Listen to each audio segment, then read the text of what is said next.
Assalamualaikum warahmatullahi wabarakatuh. Jumpa lagi.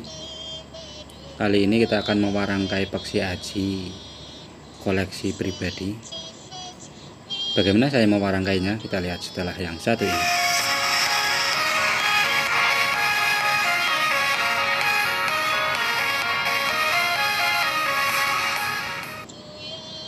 Pertama kita siapkan sangkar baru. Di sini saya memakai sangkar rajutan yang saya lapisi dengan no drop anti bocor. Bebas sih mau pakai sangkar apapun sesuai selera dan kemampuan lah tentunya. Kita ambil simpelnya, kita ambil murahnya. Ini yang harga murah, ini harga 50. Tapi insya Allah kalau udah pakai no drop ataupun pelapis anti bocor itu kekuatannya itu juga berlipat, nggak kalah dengan kurungan yang harga jutaan, insya Allah, karena saya sudah membuktikan sendiri. Nah, setelah kurungnya siap, kita siapkan bahan-bahannya. Yang kita butuhkan itu daun suruh ataupun daun sirih, kita ambil secukupnya saja. Lalu air mawar, air bunga mawar. Ini di penjual bunga itu banyak. Jeruk nipis atau jeruk jamu, lalu kembang telon. Nah, di sini kita memakai kembang kantil, kenanga, dan melati atau yang biasa disebut kembang telon. Jadi tiga macam warna, tiga macam bunga. Lalu air ini kita ambil dari tempat perkutut kita dapatkan dan juga tanahnya. Jadi sewaktu kita mengambil peksi aji, waktu mengambil perkutut, kita ambil tanah dan air yang di sana. Itu untuk proses keselanjutannya. Daun suruh kita blender. Diremas-remas bisa, direbus juga bisa. Tapi saya sendiri lebih suka memakai blender karena lebih maksimal, saya anggap lebih maksimal.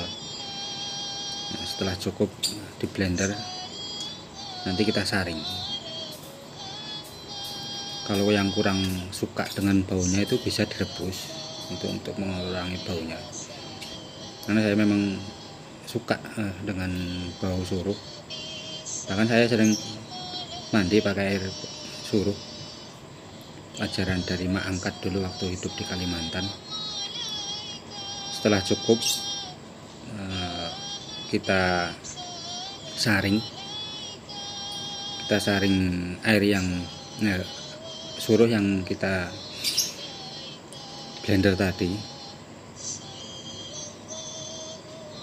Ini untuk kita semprotkan ke sangkar perkutut yang sudah siap tadi.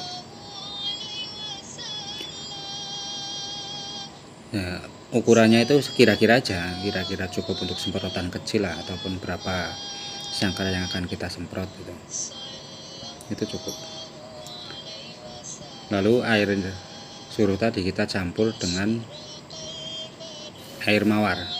Nah, kita masukkan aja dulu ke semprotan untuk menghemat. Jadi pakai semprotan, pakai lap juga bisa, pakai usap juga bisa.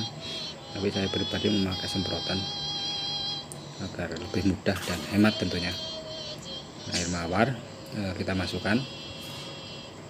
Setelah itu kita beri jeruk nipis, jeruk pecel, jeruk nipis, ataupun jeruk jamu. Yang penting jangan jeruk yang untuk dimakan itu.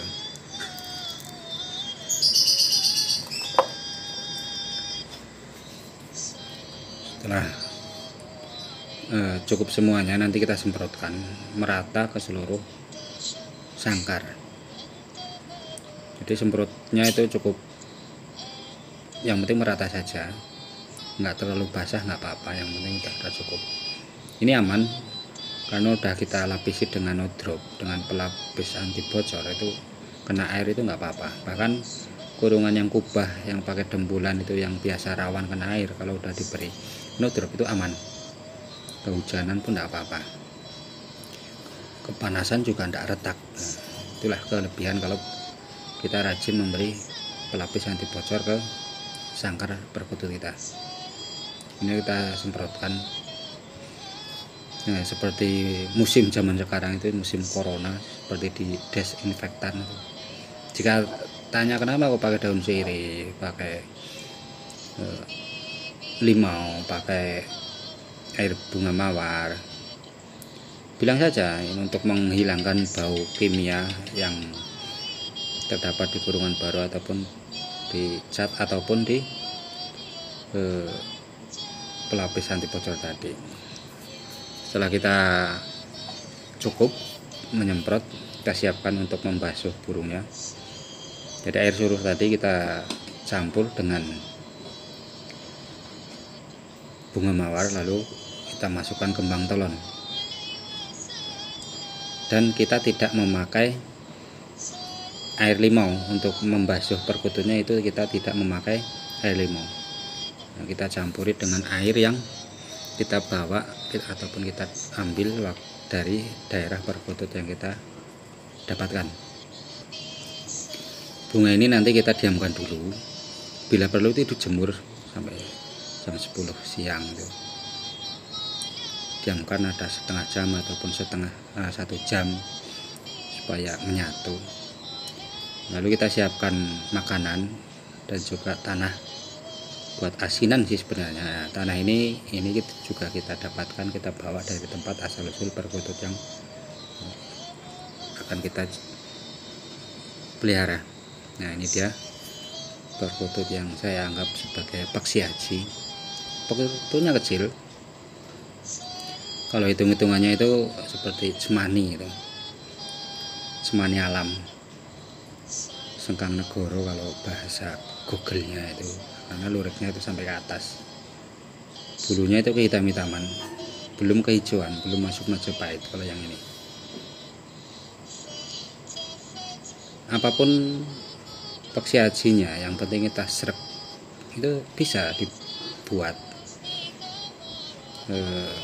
seperti ini, insya Allah itu bisa. Cuma prosesnya jadi atau tidaknya itu yang agak lama kalau bukan dari perkutut punden istilahnya.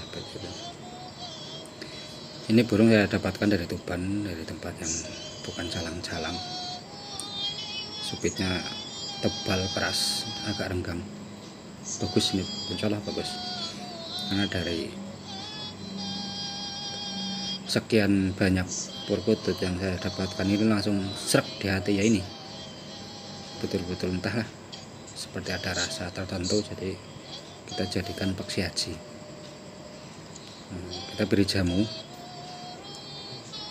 itu juga udah pernah kita buat videonya, tutorial membuat jamu perkutut untuk perkutut yang berisi gitu. Itu menstabilkan ya, bukan menghilangkan sisi lain di perkutut tersebut, itu untuk menstabilkan. Kita beri 4 ataupun 5 itu sudah cukup.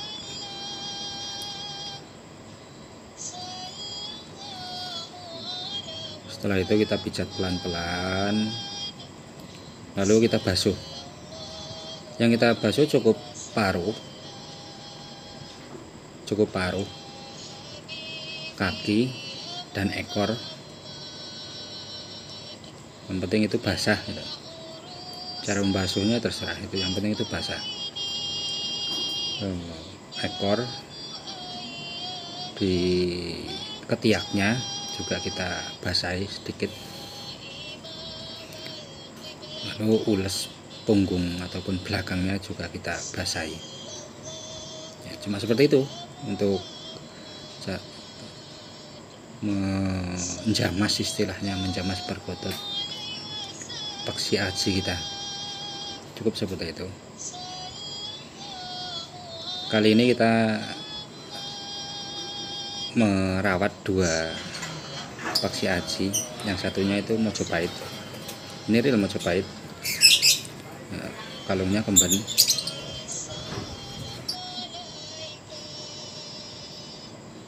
Bulunya itu hitam kehijau-hijauan. Saat ini mendung jadi agak susah kita mau melihatkan ke mengkilapannya. Ini burungnya kehijauan, kalau kena matahari itu sepertinya berlilin hijau itu. Ini agak gelap jadinya agak susah. Yang jelas kadang juga kamera tidak sejelas real nyata ya, apalagi HP-HP yang biasa seperti punya saya ini agak susah untuk lebih detail. Yang jelas ini burungnya hitam hijau-hijauan, badannya itu nyempluk. Itulah istilah orang tua zaman kita dahulu yang disebut pedaringan kebak. Itu paling suka burung perkutut yang model badannya itu nyempluk seperti pedaringan maksudnya. Ini juga ada banyu milinya. Kalau udah aku perhatikan hari-hari, ada garis di tengahnya, banyu mili, daringan kebak, Mojopahit yang insya Allah super, ketiaknya juga hitam. Ini alhamdulillah kita bisa mendapatkan salah satu burung yang langka di dunia perkutut lokal.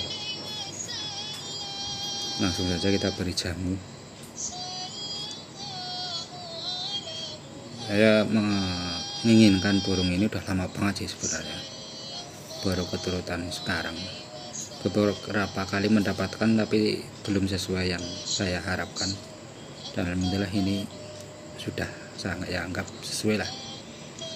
Ini akan kita jadikan paksi haji ataupun ageman, salah satu kelangenan yang akan menghiasi rumah kediamanku lah tentunya. Kita basuh paruhnya, kakinya, ekornya, ketiaknya, dan juga ulas belakangnya. Itu prosesi penjamasan dasar. Untuk keselanjutannya insya Allah ada juga, cuma untuk awalnya itu seperti ini aja dulu, lebih mudah, lebih ringkes. Kita nggak neko-neko sih, jadi kita menggunakan sesuatu yang lebih mudah. Mudah-mudahan bermanfaat untuk kedepannya. Memang sangat langka burung seperti ini. Coba nanti kalau ada matahari insya Allah kita juga ambil pose, foto atau videonya supaya jelas warna kehijau-hijauannya itu. Setelah selesai semuanya, bunga yang sisa tadi itu kita taburkan di atas sangkar dan juga di bawah sangkar. Udah tenang burungnya, tadi yang gelabakan kayak mau terbang, dipegang, didekati juga gelabrakan, sekarang udah agak tenang. Nah, lalu setelah cukup semuanya kita gantung di tempat yang sama, jangan diambil, jangan diutak-atik sampai airnya habis. Biasanya 3 ataupun sampai 5 hari baru kita turunkan, kita rawat seperti biasa.